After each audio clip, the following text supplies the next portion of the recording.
Hello, good morning students. Start करते हैं अपना नेक्स्ट पार्ट चैप्टर का। चैप्टर कौन सा चल रहा है? फ्रिक्शन। तो फ्रिक्शन में अपने उनके कोज ऑफ फ्रिक्शंस देखें, किन किन फैक्टर्स पे डिपेंड करते हैं वो देखिए। अभी आज नेक्स्ट पॉइंट पे चलेंगे, एडवांटेज ऑफ फ्रिक्शन। फ्रिक्शन के क्या क्या एडवांटेजेस है, क्योंकि कोई भी ऑब्जेक्ट उसके एडवांटेजेस भी होते हैं और डिसएडवांटेजेस भी होते हैं। तो पहले फ्रिक्शन के अपन एडवांटेज देखते हैं, अगेन डिसएडवांटेज देखते हैं। तो कुछ फोटोज से तो क्लियर हो गया होगा, जैसे अपन स्लिप हो जाते हैं, लेकिन वन बाय वन देखते हैं advantages of friction. Without friction we would slip और फॉल एवरी टाइम। अगर फ्रिक्शन सरफेस पे नहीं होगा तो हम क्या करेंगे? स्लिप हो जाएंगे। ठीक है,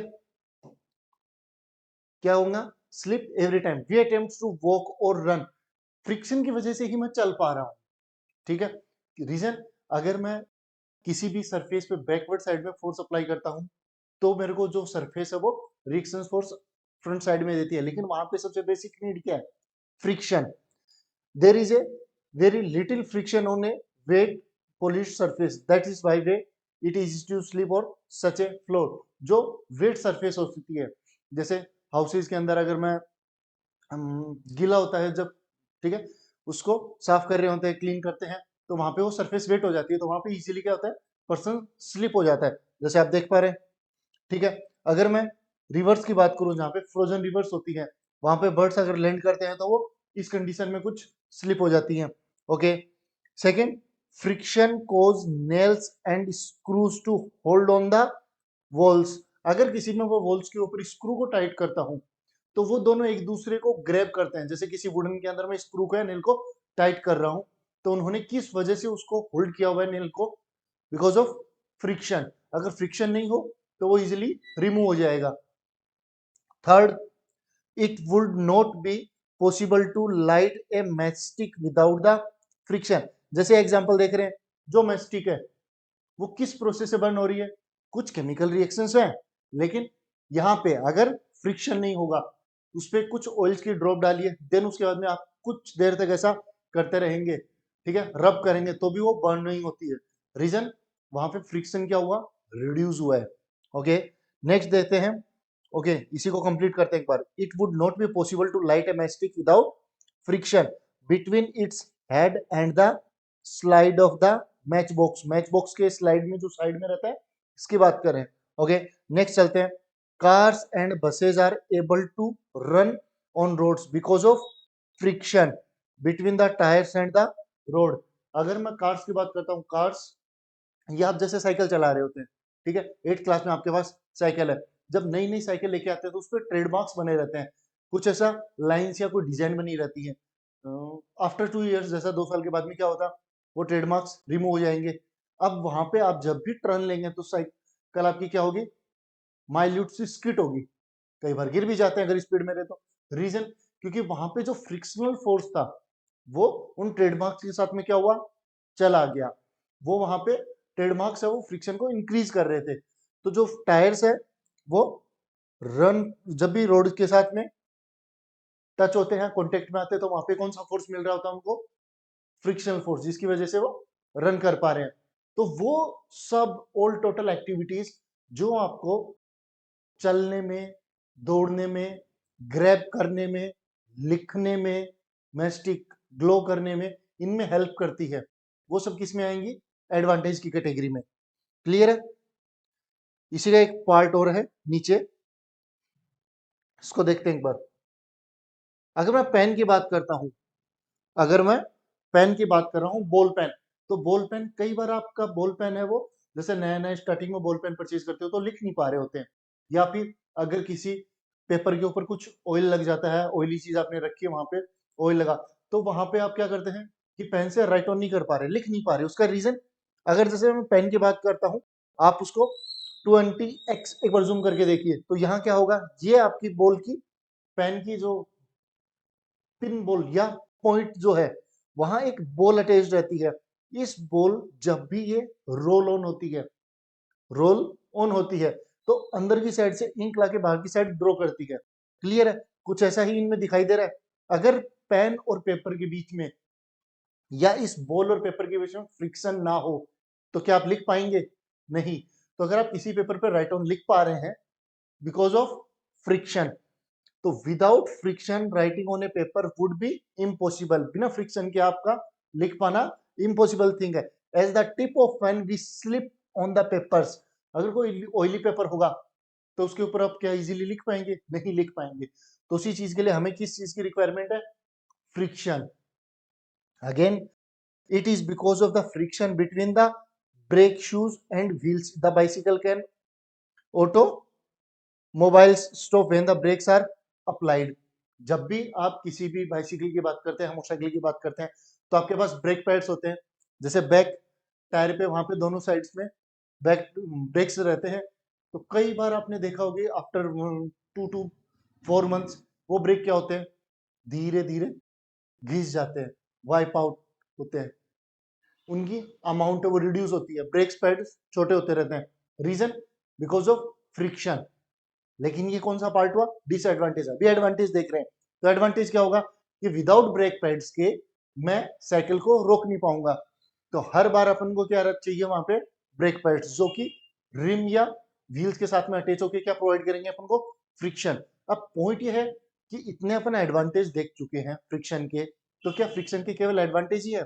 नहीं, फ्रिक्शन के डिसएडवांटेजेस भी होते हैं। तो अगर जहां जहां मैं फ्रिक्शन के एडवांटेज की बात करता हूं, वहीं पे साथ में फ्रिक्शन के क्या मिलेंगे? साथ में डिसएडवांटेज भी मिलेंगे। जैसे अभी अपन कन्वे कर रहे थे ब्रेक पैड्स की, ठीक है, शूज या ब्रेक पैड्स बोलते हैं, ठीक है। जब भी उनकी बात करते हैं ब्रेक पैड्स की, तो वहां पे आप एक ऑब्जर्व करेंगे 2 to 4 months बाद में आपको ब्रेक पैड्स चेंज करवाने होते हैं। रीजन फ्रिक्शन की वजह से वहां वियर एंड टियर, कुछ लॉसेस भी होते हैं, वो टाइम के साथ में वाइप आउट्स होते हैं। Reason friction. तो फ्रिक्शन के जितने एडवांटेज है फ्रिक्शन के उतने ही डिसएडवांटेजेस भी होते हैं। क्लियर? तो अपने फ्रिक्शन के एडवांटेज दे देखिए। अभी फ्रिक्शन के क्या देखते हैं? डिसएडवांटेज।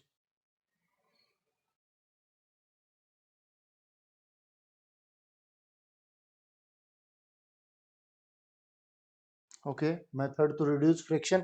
पहले फ्रिक्शन के डिसएडवांटेज देखते हैं एक बार। पहले फ्रिक्शन के डिसएडवांटेजेस देखेंगे, बाद में मेथड टू रिड्यूस फ्रिक्शन, क्योंकि फ्रिक्शन को रिड्यूस भी करना होगा, क्योंकि बेसिक नीड्स है कि एज ए ह्यूमन मेरे को कहाँ फ्रिक्शन की नीड है और कहाँ फ्रिक्शन की नीड नहीं है। तो उस बेसिस पे हम मेरे को जहां नीड नहीं होगी वहां पे मैं क्या करूंगा? फ्रिक्शन को रिड्यूस भी करूंगा। किन किन मेथड से? वो अपना नेक्स्ट टॉपिक है। अभी देखते हैं डिसएडवांटेज ऑफ फ्रिक्शन। फ्रिक्शन के क्या डिसएडवांटेज? तो आपने एडवांटेज तो देखे, डिसएडवांटेज देखते हैं। The heat produce in the moving parts of machinery due to friction result is wear and tear of the parts. अब इसका क्या मतलब हुआ कि जो मेरी मशीनरी है, जैसे फैन है, ठीक है, अगर मैं फैन की कंप्लीटली बात करता हूं कि वो रन करता है, तो आफ्टर 6 to 8 years वो जब कंप्लीट अपना जो सीलिंग फैन होता है उसमें नीचे की बॉल बियरिंग्स क्या होते हैं? फ्रिक्शन की वजह से वाइप आउट होते हैं, वियर एंड टियर, उनमें कुछ लॉस होगा, उनकी अमाउंट रिड्यूस होगी, उनकी एफिशिएंसी कम हो जाएगी। तो वहां पे जब भी फैन आवाज करता है, कई बार पुराने फैंस होते हैं वो आवाज कर रहे होते हैं सर, चू, ठीक है, साउंड क्रिएट होती है। तो वो क्या रीजन है? वहां पे फ्रिक्शन रीजन था कि इतने साल तक वो फैन कंटिन्यूस वर्क करने के बाद में वहां क्या हुआ? उसके कुछ पार्ट्स हैं वो घिस गए। तो अब वहां पे उनको चेंज की रिक्वायरमेंट, इसलिए वो साउंड क्रिएट कर रहे हैं। तो फ्रिक्शन का पहला डिसएडवांटेज क्या हुआ कि मेरे जो मशीनरी के पार्ट्स हैं वो फ्रिक्शन की वजह से क्या होते हैं? Wear and tear. Okay, next देखते हैं। Forest fires are caused due to friction between the branches of tree and rubbing against the each others. Mostly जो फॉरेस्ट के अंदर फायर कैच होती है वो ह्यूमंस की एरर हो जाती है। रीजन, आप कहीं भी पास ऑन हो रहे हैं, आपके पास सूखी घास या पेड़ वगैरह हो, तो आप कोई भी चीजें थ्रो कर देते हो, जलती हुई, बर्न करती हुई, आपको लगता है कि ठीक है ये हवा से बंद हो जाएंगी या हवा से इसको इफेक्ट नहीं होगा। लेकिन बहुत कम टाइम से ऐसा होता है कि वो उस चीज को हीट अप कर देती हैं और वहां से वो फायर कैच होते हुए एक्सटेंड होते हुए पूरा एक फॉरेस्ट में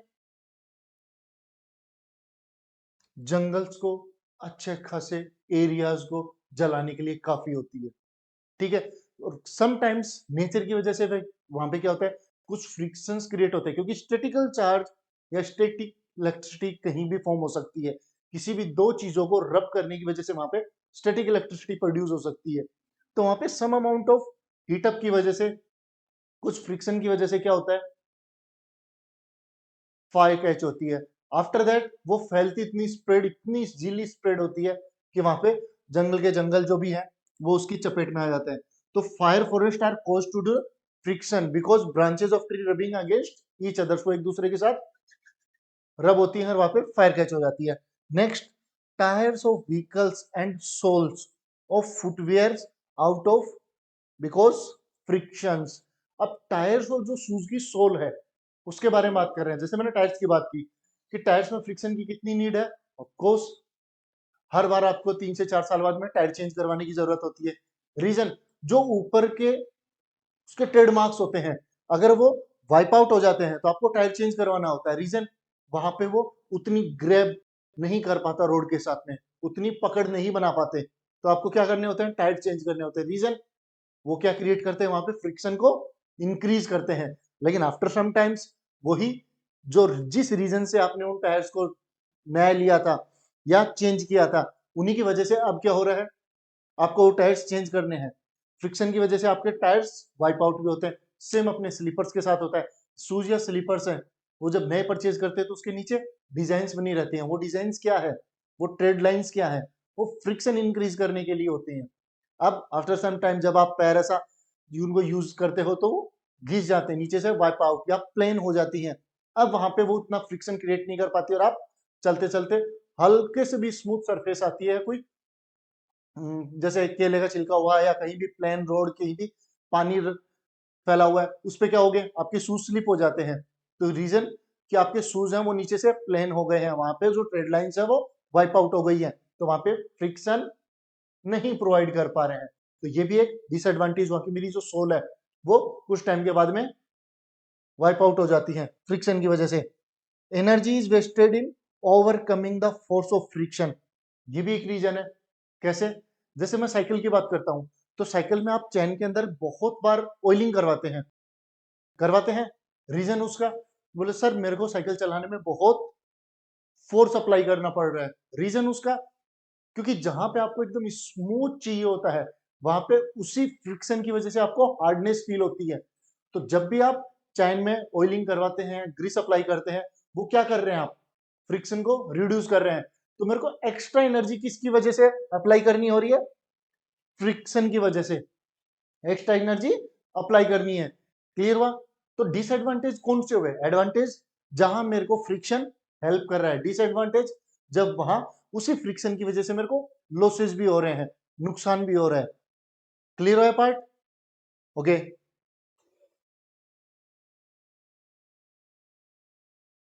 सेव कर देते हैं एक बार।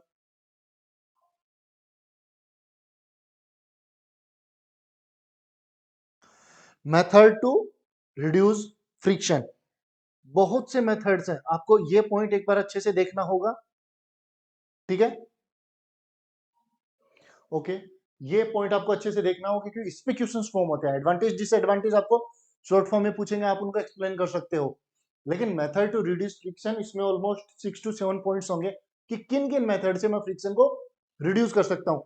जैसे मैंने अभी साइकिल का एग्जांपल लिया था, साइकिल की जो चैन रहती है, आपको जब बहुत ज्यादा फोर्स अप्लाई करना होता है तो आप क्या करते हो, पहले साइकिल की चैन को क्लीन करते हो, जितने भी डस्ट पार्टिकल्स या और पानी वगैरह वहां पे स्टक है उसको क्लीन करो, देन उस पर आप ऑयलिंग अप्लाई करते हो। रीजन, मेरे को कम फोर्स अप्लाई करना हो। हर जगह ऐसा ही होता है, मशीन्स में भी ऐसा ही होता है, फैंस में भी ऐसा ही होता है।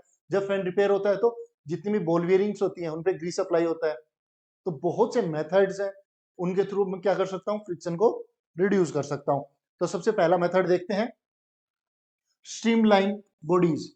अभी स्ट्रीमलाइन बॉडीज है, इनका मतलब क्या हुआ, स्ट्रीमलाइन एक शेप है जिसको एरोडायनेमिक शेप भी बोल सकते हैं या स्ट्रीमलाइन शेप भी बोल सकते हैं।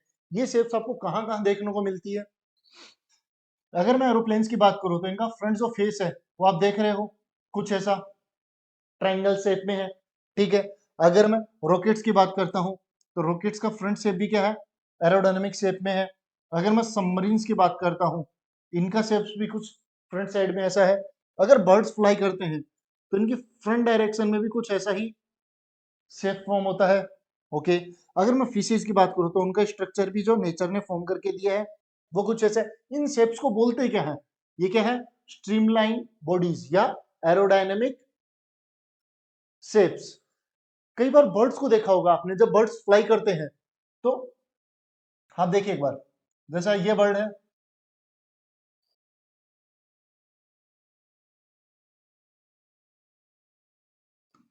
कुछ ऐसा बर्ड्स फ्लाई कर रहे होते हैं, एक बर्ड्स यहाँ बना देते हैं, बर्ड्स कुछ इस डायरेक्शन में फ्लाई कर रहे होते हैं, और जब ये जैसे फ्रंट, इस शेप को कहते क्या है? ये कौन सी शेप है?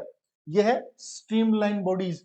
तो इसका पर्पस क्या है? नेचर ने बाय डिफॉल्ट उनको, उन्होंने फिजिक्स नहीं पढ़ी है बर्ड्स ने, लेकिन उनको बाय डिफॉल्ट पता है कि ऐसे फ्लाई करने से हमें कम फोर्स अप्लाई करना होगा। रीजन, जब ये ऐसा सामने से जो एयर फ्लो हो रही है उसको अगर वो पार्ट करते हैं या काटते हुए मूव कर रहे होते हैं, तो यहाँ पे क्या होता है? ये इस डायरेक्शन में एयर को सेपरेट करते हैं। देन जो लेफ्ट वाले बर्ड्स हैं वो इस डायरेक्शन में उनको सेपरेट करते हैं, विंग्स को आउट कर रहे होते हैं। तो बेसिकली ये जो शेप है, फ्रंट जो एक नंबर पे जो बर्ड फ्लाई कर रहा है, कुछ देर में वो जगह स्विच करता है, वो बैक साइड में आता है।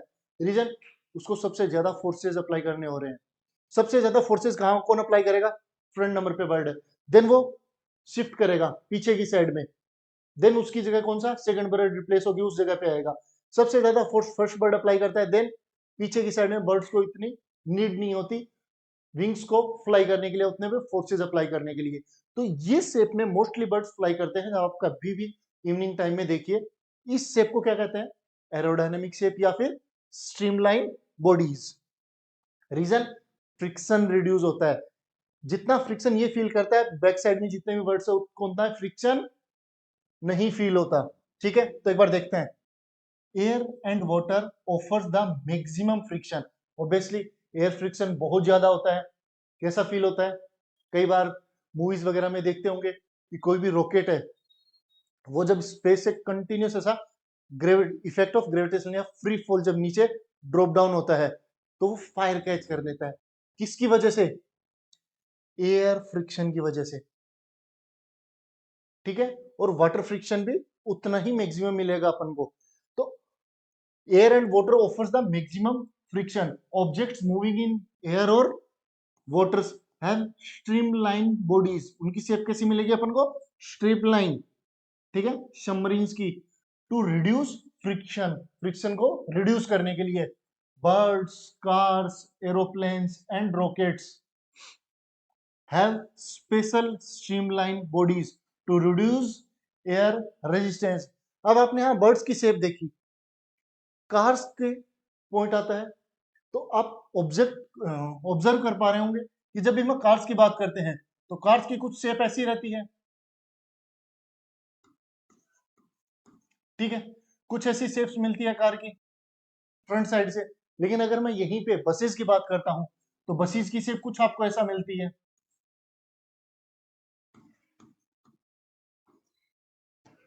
ज्यादा व्हील्स बना दिए क्या? ओके, ठीक है, बसेस की शेप कुछ ऐसा मिलती है अपन को। रीजन, क्योंकि बसेस की जो टॉप स्पीड है उसको 100 या 80 के अराउंड के लिए बनाया गया है, 80 किलोमीटर पर आवर। लेकिन जो कार्स की शेप है इनको 250 या 350 किलोमीटर पर आवर। तो एयर रेजिस्टेंस ज्यादा कहाँ फील होगा, इन कार्स पे या बसेस पे? ऑब्वियसली कार्स पे। तो इसीलिए इनकी शेप्स को एयर जो स्ट्रीमलाइन बॉडीज है या एरोडायनेमिक शेप्स में फॉर्म किया गया है। रीजन, इनको ज्यादा या हाई इंक्रीज पे मेरे को एयर फ्रिक्शन फील होता है, जबकि बसेस को ऐसा नहीं होता, क्योंकि उनकी टॉप स्पीड इतनी नहीं, उनको रेसिंग के लिए नहीं बनाया गया, उनको ट्रांसपोर्टेशन के लिए बनाया गया है, सेफ ट्रांसपोर्टेशन। ठीक है, ये क्लियर हुआ इतना? Okay, second, wheels. If A suitcase is fitted with wheels, अगर मैं सूटकेस के अंदर क्या फिट करता हूं? व्हील्स को फिट करता हूं। It is easier to move it because of the friction between the wheels and the ground. जैसा एक एग्जांपल है कि पुराने टाइम पे अगर मैं लोहे की संदूक या बॉक्सेस की बात करते हैं, अपने घरों में अभी भी होगा, जो बड़े टाइप के संदूक होते थे या बॉक्सेस होते थे, उनके कुछ ऐसा नीचे व्हील्स होते थे, सॉरी स्टैंड होते थे उनके ऐसा, वो रखते थे। या फिर यहाँ पे एक हैंडल होता था, और यहाँ लॉक लगाते थे। ठीक है, ये बड़े साइज में मिलते थे, छोटी साइज में मिलते थे, इनके दोनों साइड यहाँ पे हुक रहते थे।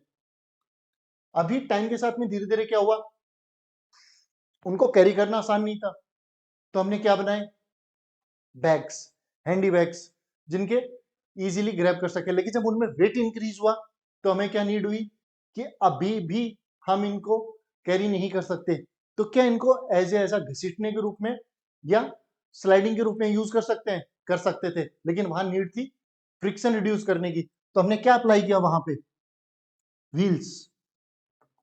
क्या अप्लाई किए, व्हील्स। अब ये व्हील्स क्या करेंगे, जो स्लाइडिंग मेथड था उसको हमने किस में कन्वर्ट कर दिया, रोलिंग मेथड में।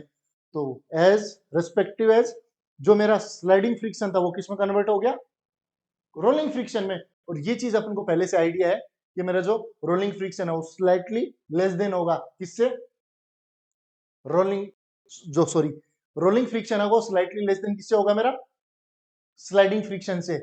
उसका रीजन मैंने लास्ट क्लास में समझाया था, मैक्सिमम मॉलिक्यूलर बॉन्डिंग्स,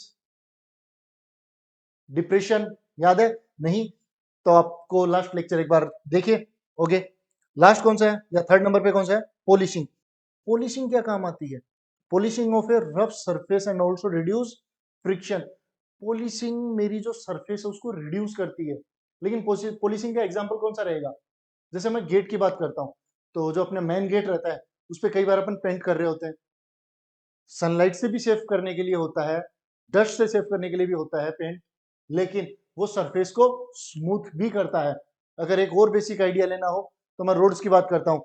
जैसा रोड है, रोड के ऊपर कई बार एक चारकोल की सिंपल लेयर बिछा दी जाती है, जिससे हमें क्या फील होता है कि रोड नया कंस्ट्रक्ट हुआ है, लेकिन नहीं, वो वहां पे उसके रफनेस को रिड्यूस करने के लिए भी होता है। क्लियर हो, जहां जहां स्पेसेस है वहां पे वो लिक्विड एक तरीके से क्या करेगा, फिल करेगा, और वहां पे स्मूथ सरफेस क्रिएट हो जाएगी। ठीक है, तो हमने तीन देखा है, स्ट्रीमलाइन बॉडीज, व्हील्स अप्लाई कर रहे हैं, और पॉलिशिंग। हमारे पास तीन रीजन हुए हैं अभी तक, या तीन मेथड्स हैं किसी भी सरफेस को या फ्रिक्शन को रिड्यूस करने के लिए। नेक्स्ट चलते हैं।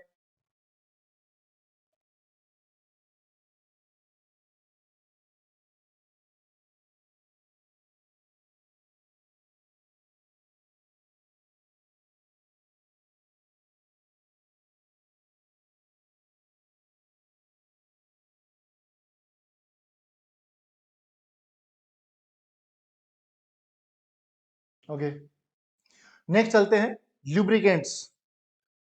नेक्स्ट क्या है, ल्यूब्रिकेंट्स। ल्यूब्रिकेंट्स का मतलब क्या हुआ, जैसे मशीन्स हैं, मशीन वगैरह में क्या अप्लाई करेंगे, ल्यूब्रिकेंट्स।